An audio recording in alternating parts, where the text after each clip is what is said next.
Can you come and sit here? Can you come here? Good girl. You just stay here. Come here. Come here. That's it. Good girl. Good girl. That's it. We're here, aren't we, Boo Boo? We're somewhere near Elterwater, and we were meant to be being eaten by midges elsewhere, but it's extremely busy in the Lake District at the moment with the tourists, and that is great. I can't moan about tourists. It's wonderful people want to come to the Lake District even in the rainy times and appreciate its beauty. And so little busy where I was going to go to a little spot that I found many years ago, and wanted to shoot there near Rydal, but no, we are here. We are somewhere near Elterwater, again little private spots that I find on my way, and we're doing pancakes. Just checking this. I hope I finally got this set up right, and we're here, Boo Boo, aren't we? She's come to watch. I'm putting plenty of oil in. This is a tricky little recipe, and Georgia and I have eaten many pancakes in order to get this recipe right. And yesterday, when I decided to look again at the recipe and double check it to check that I could cook it on location, I did make some changes to the recipe and have come armed with perfection in the form of pancakes. And so we have 120 exactly grams of soy milk in here, and 10 grams exactly of vanilla extract. It matters. In here we have our dry, we have our flour and a pinch of salt and cinnamon and ginger. Now then, I haven't put any sugar in here because you can add sugar, and you don't want sugar hitting this pan. Why? Because sugar sticks, and you don't want any sugar sticking anywhere in an environment like this. So you can tip, or you can bring pre-mixed. I haven't actually pre-mixed and then carried for ages. I mean, I've done that in a kitchen, but quite itchy with the midges. But I haven't done that because, of course, the flour changes, doesn't it? So we must be careful what we recommend, Julia. Let me just get something to break that up a little bit.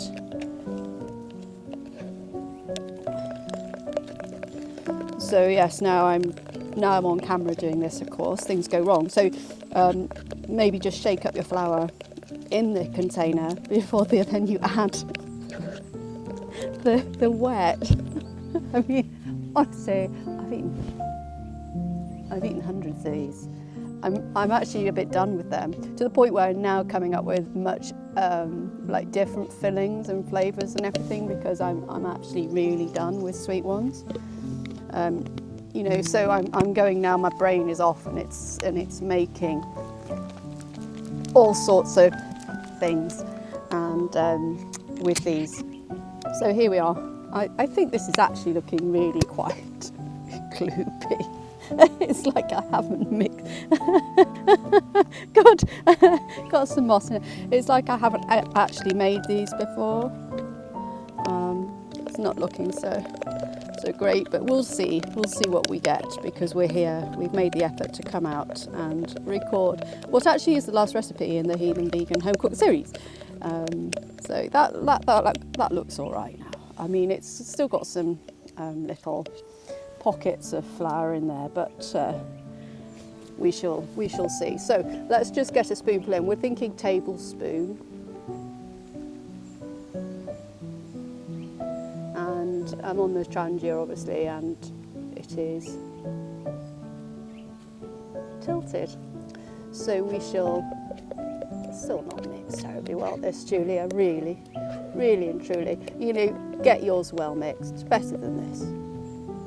But I wanted a pancake that, and the reason it took so long was I wanted something that was going to perform and be robust, but be light and fluffy. So softly strong is what I wanted. And but it's got to be quite gloopy, this batter, because otherwise it just goes flat. And I don't really want a flat pancake. I want something that's got some lift in it, and the lift is going to come with the heat and the baking powder that's in this recipe. Can you tell I'm not too fond of my own batter? And actually inside my brain I'm going, well, you know, how much do you have to actually practice these things before these things are right? This is right. I could do a little bit more heat in this trangia, but you know, what can you do? We're just going to just relax and try and enjoy ourselves here. So, right, the situation here is you're going to cook 3 pancakes, you're going to put them in a thing, you're going to layer them up, and then whilst you're eating those and enjoying those, you cook another 3. So that's what we're doing here. Are we on our own? I think not. So yes, these things do get practiced on the trangia. So, you know, if things aren't the same outside, it's always because it's outside. They get practiced inside on the trangia, which is slightly different, I know, but it's not always possible to go outside. This is looking a little bit on the cool side, so we just get that out and see if this can improve the situation. What I propose to you is what I do. What are you going to have one? Are you?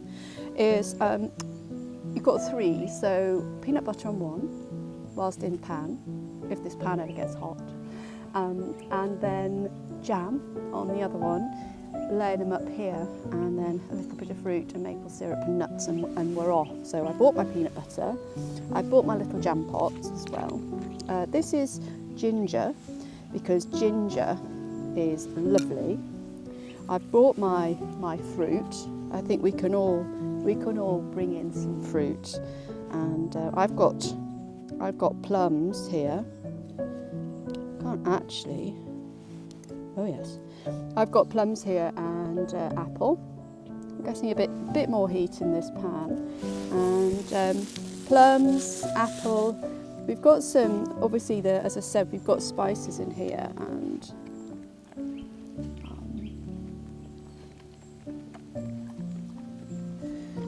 you'll be able to see actually in this little camera that this one here stuck, and it's stuck because it's not cooked, and it's in less oil anyway, but regardless, you know, this oil is way too cool.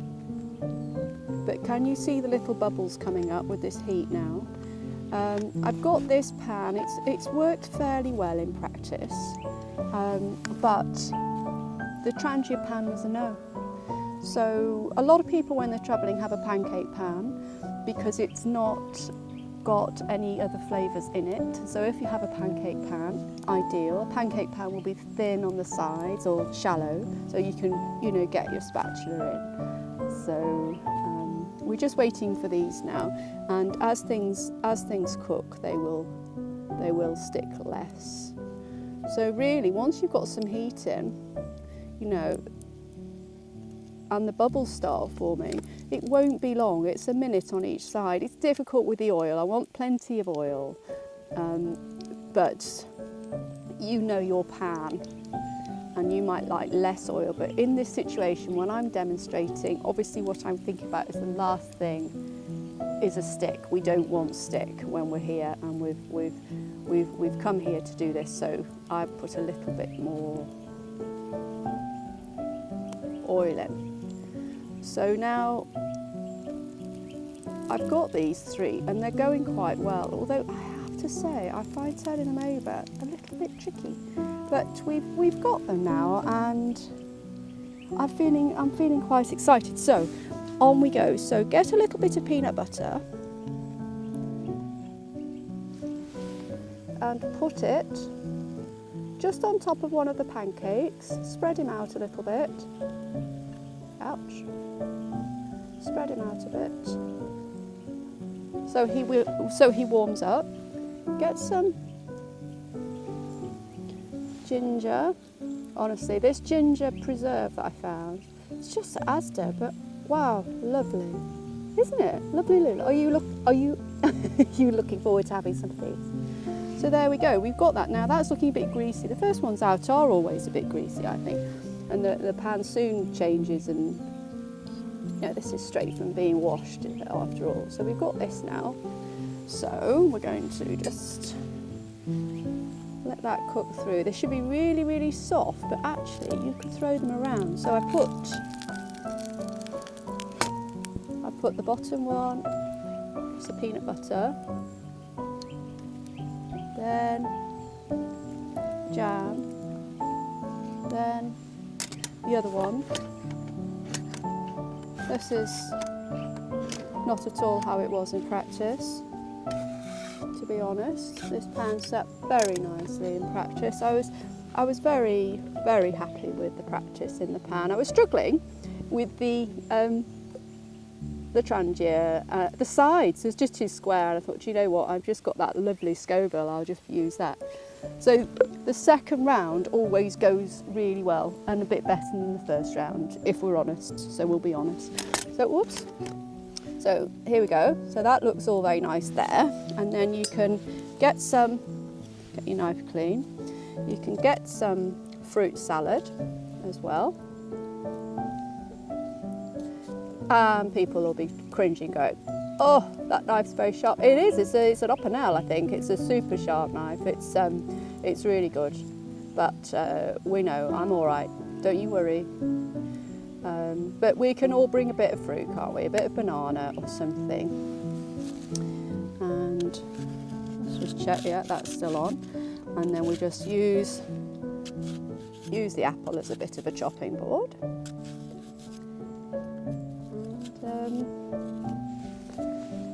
We have that.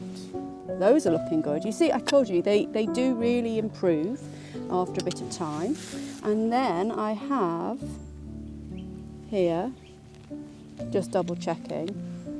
I am just gonna double check. This is my agave there. It's dribbling, it's not the oil. The oil is here. And then I do have some nuts, and actually I really like hazelnuts, so we have now a very good little pile of pancakes, and look how quickly these ones have cooked. Everything is always better the second round, so if you're going to take one for the team, take one for the first round. They're tricky little customers to turn over though, I've always thought that. I wanted a balance between like an English crumpet and a soft crepe. I didn't want it flat, I wanted it like higher and more interesting visually to look at. And I'll just show this camera what's going on here. So we've got our nice little bit of fruit, and we've got our nice little hazelnut, and it's great actually. So I'm just going to eat this whilst those cook. And they never disappoint. It's always good. Those are cooking up nicely. The nuts are great. Hazelnuts and almonds. They're really good. They've got a great little bit of crunch on them. That's it. It's pancake day. It's a final recipe recording of the course. It's been a little bit of a tricksy customer, this. Not the easiest one, in fact the hardest one. But we've got there, and we've got more pancakes. So take your loved ones, here we go. I'm going to pop these here and dress them in a minute. I'm going to cook the rest. You see, you soon have a pile.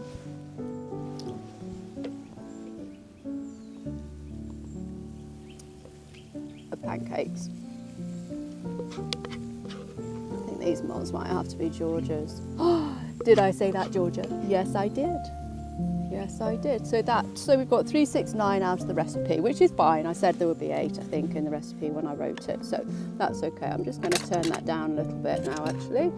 And I've got quite used to the trangia. Do not do what I'm doing, which is being quite liberal in terms of the heat and the sharpness. You know, been in the kitchen a while and I've got a really good sense of, I've got quite good fingers now, but you know, I've got a really good sense, but for heaven's sake, do use tools and things like that when you're cooking. But if I could just offer a little bit of advice, do this at home first, because I have done it at home a lot and it's not the easiest one to cook in the wild, as it were. And yeah, get this right. They're really lovely little pancakes because they've got a little bit of lift in them, and I love them. So I hope you love them too, and that you've enjoyed watching how to make them in the wild. But I'm sure that you will adore them. And watch out, because at the bottom of the recipe card, I think I might just put a few extra toppings of the savoury nature.